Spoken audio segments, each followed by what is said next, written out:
Welcome back to the most professional StarCraft 2 with the most professional StarCraft 2 player. The greatest of all time, the finisher. In the red, it's Serral. Up against the Battle Mage, the blue Protoss in the top left, the best player in the United States of America, Astrea. A best of 3. Protoss versus Zerg. Astrea's top tier unit control against...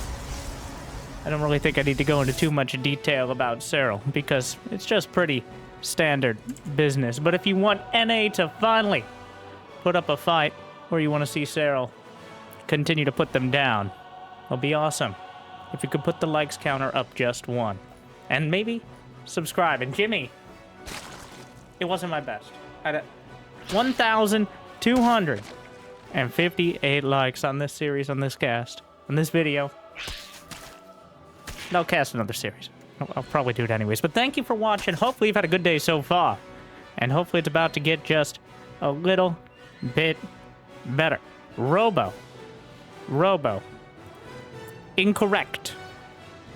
Okay, there's a pretty established meta for Protoss versus Zerg. And it's letting Serral Zergling into the base to scout everything you're doing, no matter what it is. But what it should be is a Stargate. And if you don't go Stargate, you're... well,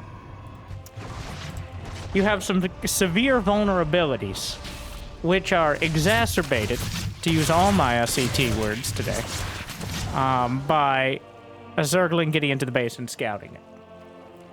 So, robo-timings are not for defense, contrary to Platinum League belief, but instead for attack. They give you the ability to maneuver early with a lot of extra ground units, but you don't have the utility and the defense of the oracles, or maybe even a void ray. So, the big issue here for Astrea is this was scouted so early. Now, what does Serral do about it? He's going to build queens. Wait, what are you doing with those? Is he really going to try to body block? I think Serral may be going for the all-in. He did build a pylon as part of the wall. A bit of an odd choice, but I think he wanted to wall off more quickly to try to keep the Zerglings out. And we get a robo there, but... well, there's no keeping Serral Zerglings out. He has a Warp Prism, the obvious choice. Stargate behind is certainly... double Stargate. It's an old build. This reminds me a bit of, well, the details are slightly different, but of his old American counterpart, Neeb. And his high-tech switches, not necessarily just sticking to the Stargate early, but this supply block is real rough on the Immortal here. Something he certainly wanted as soon as possible, assuming that's actually the direction he's going. I'm not 100% convinced on that. Wow, that is quite a supply block. Did Astrea really do this? So, he got all the way in. He anticipated the Overlord Scout. He built the double Stargate. And then he cancels it? He cancels it? Like, he canceled it so late, it might as well have been StarCraft Ghost. There were pre-orders on Phoenixes. You could see art for the carriers at GameStop.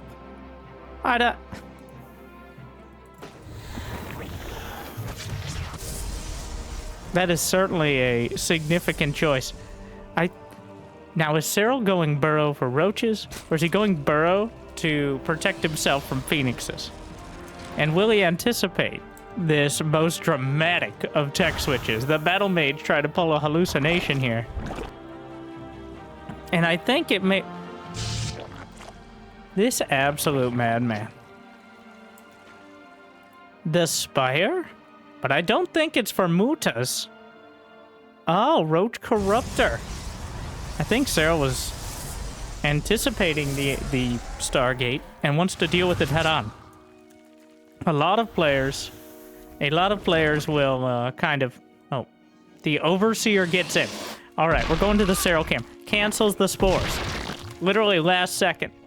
So he was bamboozled by that information. Astrea did pull one over on him. But now that he knows there's no Stargates there, Mutas are back on the menu, as there is no real built-in anti-air out of Astrea. That's one of the major weaknesses of not opening Stargate. or having a Stargate, is you don't have access to Phoenixes. If you don't have access to Phoenixes, there's simply nothing that can catch the Mutas. So, the Spire is spotted by Astrea. It feels like he's kind of been shadowboxing right now with Serral, trying to manipulate the information he has. But Serral has taken a much more direct approach. The Spire gave him the options of Corruptor, and now that there's no need for them, might as well go for the Mutas. It's not that Mutas are outright bad in this matchup, it's just that Stargate usually precludes them. But the best defense against Mutas is indeed a good offense, and Astrea is taking it to the other side of the map. He's got one Archon, a couple Sentries, and a Stalker. And that's the entirety of the anti-air, but he's going to clear up much of the creep here. Serral realizes, you know, that's really just not that much. He's trying to fight the Archon. You can magic box the Mutas to minimize the damage. Hasn't lost a single one yet. Almost kills the Archon with the Mutas, which is, you know, not supposed to happen. The Mutas get a probe. Slide right on out. The Immortal Archon trying to kill the base. The Queens pull it back together just in time. Transfuses are good. Corrosive Biles knock down the force field moments after they're put up, but they will buy Astrea the time he needs. But the Mutas are into the natural. The lack of Phoenixes on home defense. Serral loses a Muta. He's mortal. But the Immortals, on the other hand, struggling to get through. Force fields will zone out. Astrea has comfortably built up probes behind. He has 67, despite the ones he lost to the Mutas. He didn't kill the fourth base, though, which means Serral is still mining a metric, or, well, American fuck ton of gas right now. He's got 1,200. 1,300 per minute, which, and I can do this math, is 13 Mutas per minute. Which is an obscene number to deal with when you don't really have reliable damage. And right now, the Mutas, a second Muta goes down, but 6 more probes. Astrea still with a relatively healthy supply. He needs to get that fourth base up. The charge lots come in. Serral maneuvers back to defend. But the Queens, the creep tumors were creating something of a wall for a time there. It made it that much easier for the Queens to hold it. 4 more Mutas on the way. 16 on the field, and there's no reason to stop. He's not dealing with Phoenixes. He's not dealing really with very many Archons. There's only 2 on the field. There's about to be Storm, but the Mutas can potentially outmaneuver it. He sees the Templar, but splits the Mutas, trying to fight the Stalkers heads up. Maybe lose 1 or 2 more, but he's killing a lot of probes here. And he will spot the fourth base, which I think will be the next target for Serral. He doesn't have an infestation pit. He doesn't have a hive on the way. This is what Astrea is banking on. He needs to get as much army supply together, ideally with this +2/+1 done, before Serral starts bleeding him out at home. Unfortunately, the tourniquet has not yet been tied up here. And Serral continues just eviscerating the economy. He's got Mutas in both groups here. And he's going to collapse on the fourth base and take it out. More probes being transferred in. Astrea falling apart, losing too much on every side. He has the Storms. He needs to win a decisive fight yesterday, but today will have to work. Muta's on top of everything. He forces the Storms on top of the army. The Muta's only in half health, and that's not enough. Takes out the Sentries, takes out the Templar, takes out 24 probes, and yes, Serral suffered losses, but he can rebuild. And he can come back again. 11 more Mutas in production. And Serral clearly and decisively demonstrating why Stargate is the choice.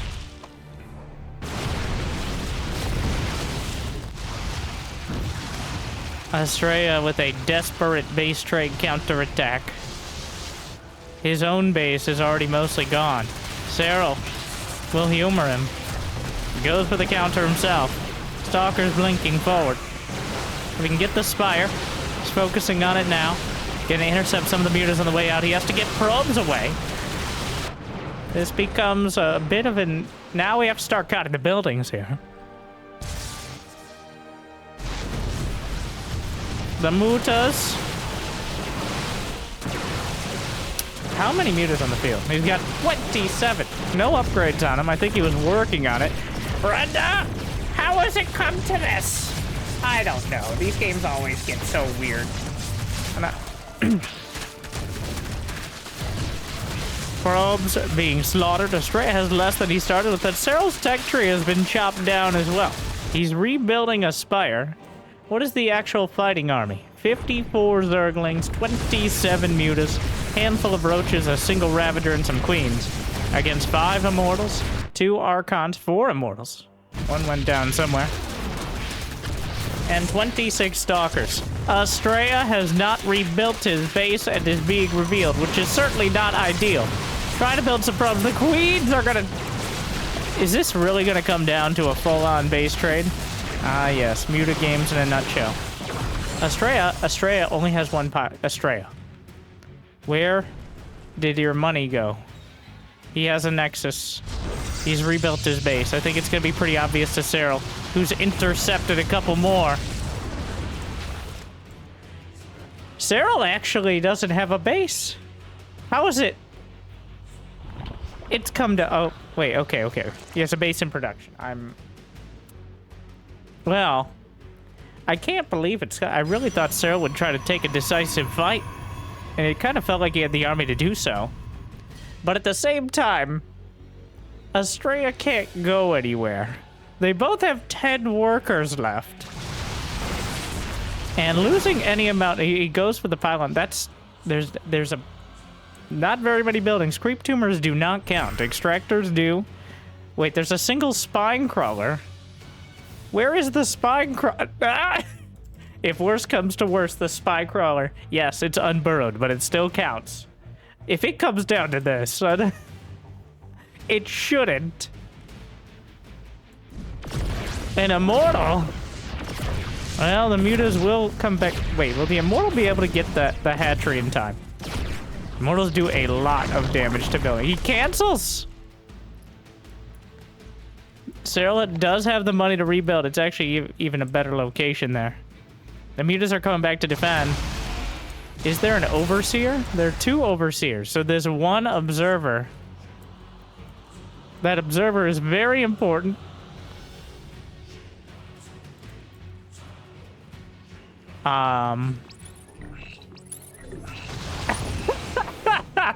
Astrea. He knew the observer was spotted, doing push-ups in front of it. Oh, Astrea knows how bad this is. This is... you do not want to be facing mutas in this scenario. Almost any other unit would be easier to deal with.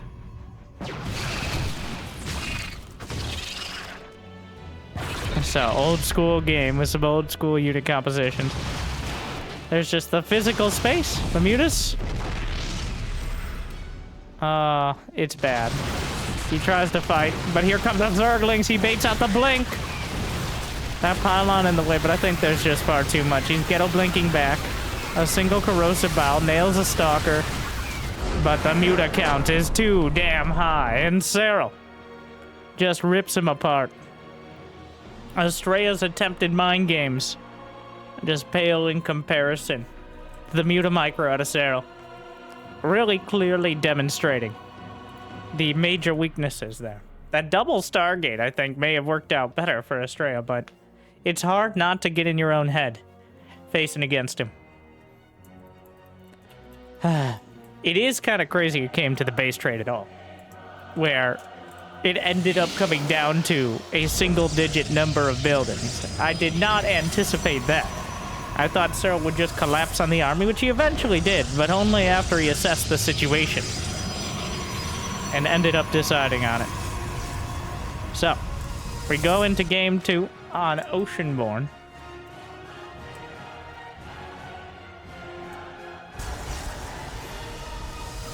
We'll see if Astrea takes a more conventional path this time. He's always been quite original on the builds.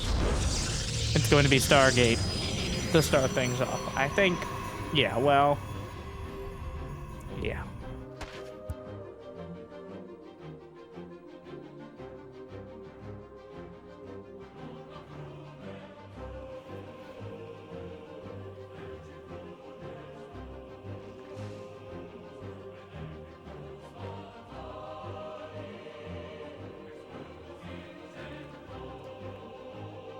Adept on the way. Second Adept is kind of hidden back.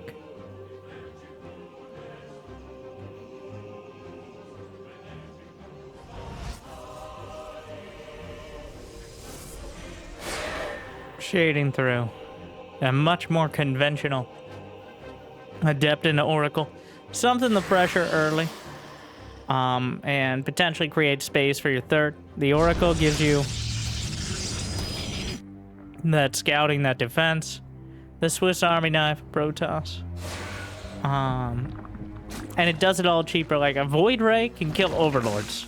But everything else, it's more expensive. It's less effective against early all-ins.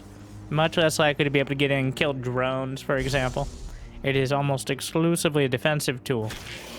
Whereas the Oracle just gets everywhere. Astrea manages to slap down his buildings at the third, despite the annoyance of the Zergling. Oracle. Alright. Papers, please! Oracle already taking all its shields off by the time it gets in. I do appreciate Astrea not coming in and trying to kill 2 drones and then maybe losing the Oracle. But at the same time, Serral going to be completely comfortable. The Overlord comes in like clockwork there, which is what Astrea tried to exploit in game number 1, but it just did not end up panning out. In fact, I think it led Serral down a path that ended up hurting Astrea even more. But a stasis almost looked good. But Serral react. I feel like Serral's the kind of player who sees the nuke dot and only pulls away with 3 seconds left. And he just did exactly that with the stasis. Waits, gets that extra little bit of mining time, and then mitigates it. A single drone caught. Only loses 3 to 3 adepts. Looking bulletproof right now. A Robo and a Forge behind. No Twilight? No Twilight. Again, Astrea. Straying from the path. Straying indeed.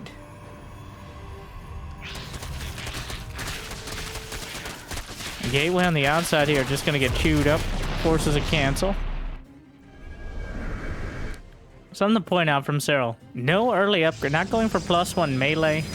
No sort of early upgrades really filled in here. He's got the Evo Chamber on the way, but he's not really making it the centerpiece of his early game, like sometimes you'll see from Zerg. Astrea keeping near even on the probe count. He's got a Robo Bay on the way. Could we see disruptors?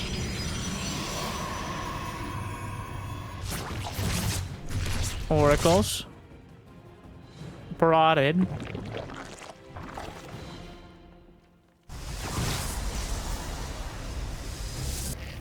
Twilight, and Astrea just filling everything in. I don't think we'll see Colossus early here, but it's on the table. Disruptors seem much more likely. +1 attack for both sides on the way now, but Astrea much quicker. Finding an opportunity on that high ground. Serral caught a little off guard. Is that a Mutaden again? Could he go Mutas twice in a row? This time, though, well, if it gets scouted, at least Astrea does have that Stargate. Unfortunately, the Oracle's not able to get too much done. Another one. Can you actually pop? I don't know if a stasis on the high ground. Oh my god, he's just... It gets caught on the very edge near the gas geyser with the second drone.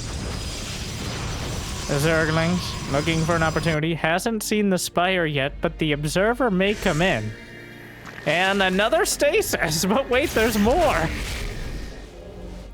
And Adepts in the main. Astrea getting real fancy with it. But has he seen the Spire? His Observer hasn't quite seen it yet. And by yet, that implies he's going to move any further. But this harass is all over him. Serral right now actually kind of struggling to keep up.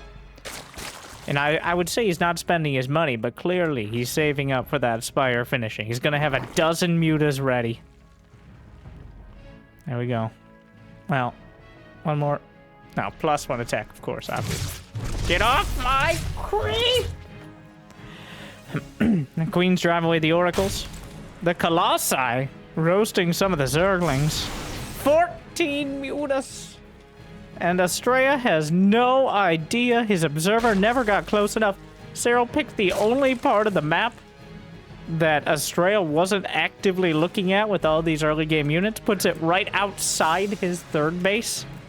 Seems so conspicuous, but that's what made it so genius. The Adepts will tuck in here. But again, Astrea's tendency towards Robo has led Serral down an inspired path.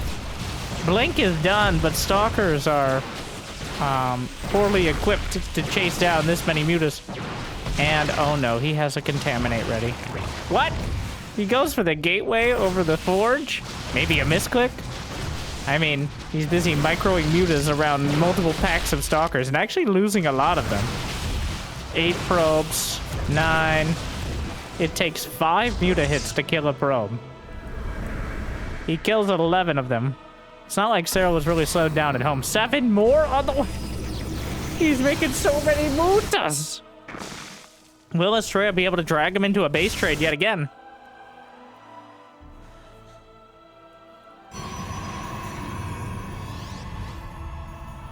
Looking for pokes and prods and knocks one out of the sky. But Serral's just trading with the Stalkers. Trying to keep that anti-air reasonable. So that way he can continue to pressure. Astrea finally... Well, he built a Phoenix and then canceled it. Which is a bold call against what is now 22 mutas, and there's nothing at the wall. It's not like the mutas wouldn't make short work of it anyways. Some Stalkers blink in, but then realize this is not the place they wanted to be. More of them being taken out. The Zerglings are already inside the house. The Colossi move back to box out the 4th. The Stalkers have to fight the Zerglings as well. A single Colossus could be targeted. The Forge is vulnerable, but there's nothing to chase down the mutas. They're literally flying circles around it. Going to clean up the main, but at what cost? 33 probes dead. 2 Colossus knocked down. 28 mutas on the field. And more in production. And without Phoenixes and without Archons. This is just disrespectful.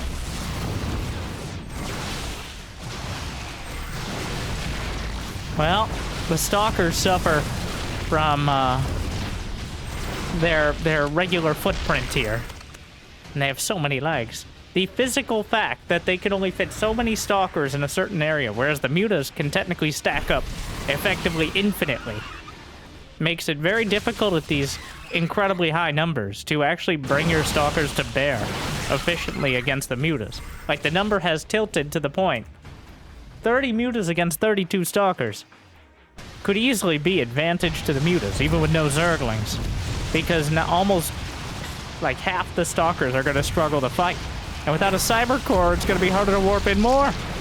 You see Serral now forcing the Stalkers to chase him down. He drags the army out of position as Astrea he anticipated this, obviously, but that doesn't mean he can stop it. And if Astrea brings 2 batch back to his main, well, then the mutas can combine and just take out the units at the 4th. A Colossus down. The Stalker count is too damn low, and Serral is absolutely running the table on him right now. Wow, he just iterated on that last build, and this time around, it didn't even look close. A decisive victory with an old-school composition for Serral, as he's able to exploit Astrea's lack of, just general mobility. His refusal to build, his almost religious refusal to build Phoenixes. But that brings us into our anti-spoiler game, though Serral being in the match is kind of a spoiler in and of itself. But there's another match I wanted to show of Zerg versus Protoss, which is Serral versus Skillis. And we'll be jumping in just a moment. Are mutas a thing, or are they a thing versus Astrea? That's what we're going to decide here. I mean, mutas have always been a solid counter to non-phoenixes. At the end of the day, the problem is phoenixes are able to outrange them, and they move faster. So you get 8-10 phoenixes, and you essentially invalidate an entire map of mutas, as long as you have space to maneuver. Technically, you can go corruptors to box out the phoenixes, but that makes you a lot more vulnerable to the ground in general. You find that situation where maybe... Okay, we gotta talk about skills. From Team Liquid, the European Protoss, making a big splash lately. Moved up, one of the newest in relatively at this stage of StarCraft 2, but one of the newest top tier Protoss, and has been very competitive against essentially everyone who isn't Serral, but that's a long list. He's gonna try a proxy Dark Shrine to start. A proxy pylon Dark Shrine. You know, I don't blame him for this. He's got a gateway in the center of the map near the Reaper jump caution tape here. And we'll have to see. We see Protoss is trying a wide array of options to try to catch Serral off guard. Maybe this will be the first one to do so.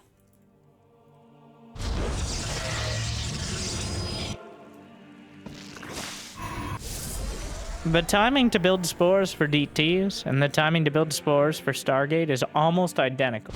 Right around that 4-minute mark. Of course, the positioning is usually slightly different. Wait, did Serral spot this?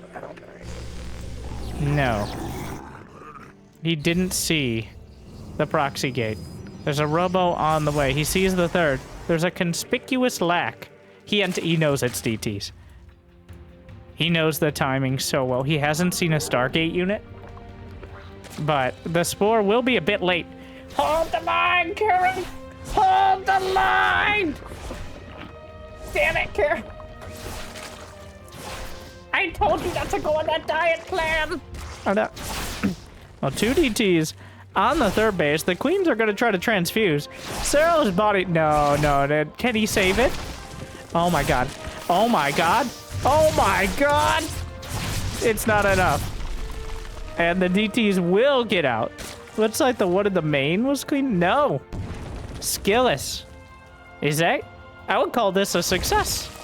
I would say not losing any units, forcing all the drones, well, a little out of position for that sport, but Serral successfully, apparently there was a Zergling or something working on that pylon, but Serral successfully bamboozled by the committed Dark Templar. The queens were in position to body block, but they just weren't thick enough to get the job done. And, well... Now Serral's in a bit of an awkward spot. His drone count has suffered dramatically. And he doesn't have a lair done, which means he can't actually attack in reliably. There are no DTs here, but they could be warped in, and there's no detection, so it's a limited time only kind of situation.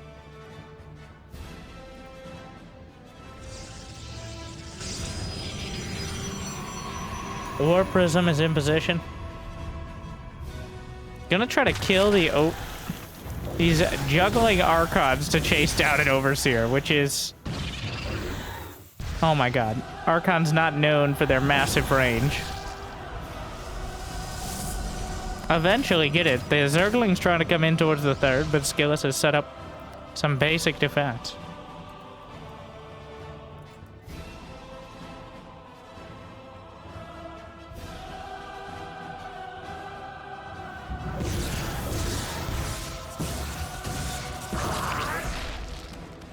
The Archons take out more Ovies. There's 6 gateways in production. So Skillless looking to fill in here. No Spire from Serral, as he is up against, well, early Archon. Did he get the Prism? No, the Prism's back here. But loses the Observer. So the creep denial is kind of invalidated at this point. The Archons are still dangerous, of course. Always are. Trying to take a 4th base. So actually not catching the probe there, which means Skillis should be able to take his 4th base in a relatively timely manner. Decent timing for it as well.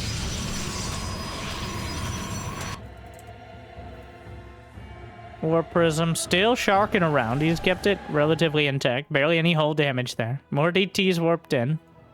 He can make DT Archons still, which are more expensive on the minerals, but less expensive on the gas than the High Templar counterparts.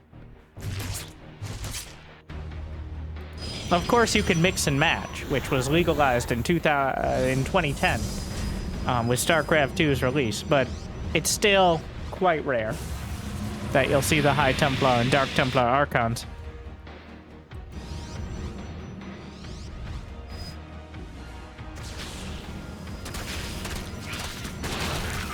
That's a lot of roaches. This is gonna get weird.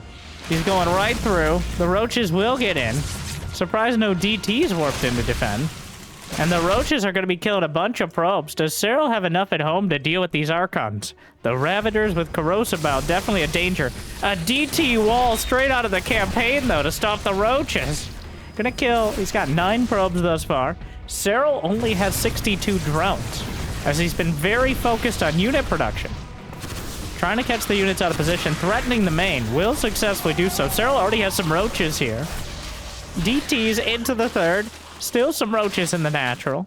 Skillis working his way through. He gets the extractor. There's no anti-air to deal with the Warp Prism in the main base. It gets a pylon, depowering 3 more gates. Recalls the main army out. And... Huh. It actually feels like Skillis got the better end of that exchange. As Serral doesn't have his 4th base done yet, Skillis does. He's gonna have +2 attack. He's got so many Archons. 6 Archons and building more. So overall, it's a bit of an annoying army to engage, but there's still a Prism. The worker count is not great. Well, if he loses the Nexus, he's just gonna go straight for the battery here. Another army. Serral on both sides, launching Corrosive Bile. He's whittling down the Archon count. Disruptor shows up, point-blank range. Skillis fires off a shot. Actually clips a couple Ravagers at the end. No shield battery, but Archons are obliterating the roaches on the left flank. More Zealots to the right. Those are changelings, but more Zealots are warped in towards the main. Skillis suffers some losses, but is keeping the pressure on Serral back at home, making it impossible for him to concentrate on the attack.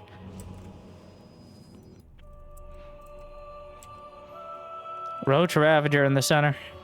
He can pick off anything. A Disruptor would be a premium choice. He gets it. More Zealots warped in, essentially as meat shields here. Any more Disruptors? None popping out this moment. Warp Prism coming back around. As Skillis going to try to keep Serral as busy as possible. The Roach Ravager hit squad is just working its way around. 3 more DTs warped in to defend the 4th. A whole lot of damage is dealt. Skillis maintains a worker lead, though. Serral just keeps running around with the Roach Ravager. He doesn't have an infestation pit. He doesn't have a hive. He doesn't have any further tech but the roaches. He has to get something done, but killing the 3rd base would certainly fall under that category. Another army. Archon, Force Field optimistic. Nexus intact still, but half HP. Another Nexus under fire. Down goes the shield battery. Serral slowly but surely working his way through, but a DT has been slicing at the army as well. Skillis will hold both flanks.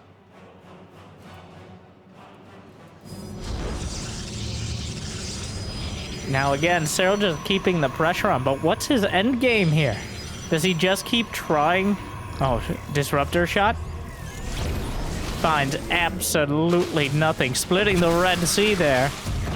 Does he just keep trying to shove in with the Roach Ravager? Which very well could work. A recall on the Nexus. It's too late. Interrupted. And down goes the 3rd as Serral slowly but surely is chipping away at any advantages Skillis might have. The economy is no longer in Skillis' favor. He no longer has equal or more bases. His army, he's supply blocked. He can't even build anymore. So Serral is now maxed out. He's got 56 roaches and 4 ravagers.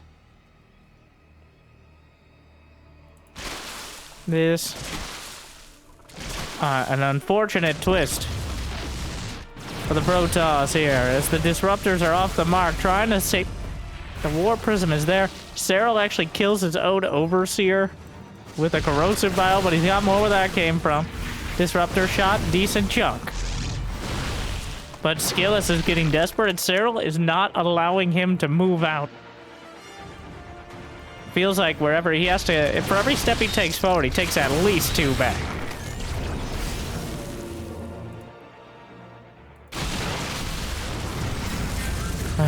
Disruptors. Infestation pit is now on the way. Serral has been on such low tech this entire time. Does he have burrow? Of course he does. Not dropping creep, surprisingly. The roaches will be caught and killed, but Serral will maneuver around. It's just disruptors and DTs, the double Ds of destruction here. The roach is burrowed out of range. There's only 1 observer on the map, so it has a lot of work to do. Hive is on the way. Baneling nest with speed in production.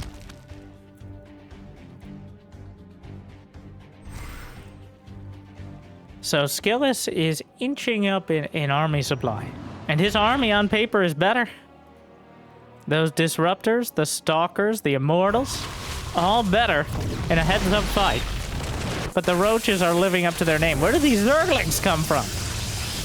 They're gonna take out the shield battery. The probes are next on the agenda.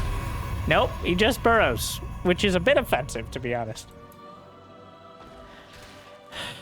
Unburrows as soon as the probes stop fighting him. Gets a couple more. Skillis is looking to fight, though. The Roach Ravager coming in. Corrosive biles. Disruptor shots. More roaches! They don't stop coming, and they don't stop coming. He has to recall. He should be able to save it, but Serral backs off immediately. The Blink Stalkers will chase.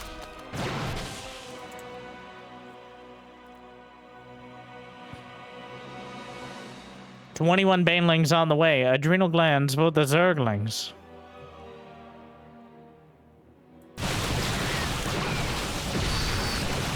Blink Stalkers on the open field. Disruptor shot finds the mark. Looking good. Chipping away. Well, blasting away at Serral's composition. Serral refills with Zerglings. But this army is quite hefty out of Skillis. And Baneling's just not particularly effective against well-spread stalkers. The roaches come back in for more. He's got an Overseer with it this time. He's actually just going, he right-clicks on the Nexus, he'll get it! Another Nexus! Disruptors move to defend. We'll take a chunk. 2 Vipers on the way. But Skillis' supply has slowly but very surely just worked its way upwards. And now, after the entire game being behind, almost by double army supply, he's taken the lead. Skillis' army value is nearly double that of Serral's. Over doubling gas. Here come the Banelings. 4th Nexus has not been rebuilt. Skillis still has a decent probe count, but not a decent amount of minerals. But here comes Serral. Disruptor shots, but Banelings... Oh, he yanks out the Raptors! He diffuses the bomb, and the Banelings roll through. Skillis, the core of his army, is absolutely yanked out at the finish line by the finisher. And just like that, Serral turns a half-and-half fight into a decisive victory. The first and only action of the Vipers in the entire game is the decisive one, as Serral just turns it into a rout. Oh my. Go all the way, but at the end, Serral just whips the rug out from under him, rips the disruptors away from the army before they could even get their shots off, and again, guts the Protoss with a decisive victory against both Astrea and Skillis, which I hope made your day at least a little bit better. Thank you for watching. If you got the means and motivation, be awesome to check out Patreon. But I hear liking and subscribing is still free. And you made it this far, so you're obviously committed. Thank you. I'd like to mention, if you're watching this within a couple days when it comes out, be doing coaching. Angry Coach with Serral. Very soon for 200,000 subscribers. You can find more info on the Discord. My Discord, find in the description. In both the announcements and Got Replays channel. If you'd like a chance for Serral to give you some tips. I think he's pretty good. Otherwise, thank you for watching. Check out the second channel. Like, subscribe, check out, you know all the... I'll see you next time. Good luck. Have fun. Stay chill.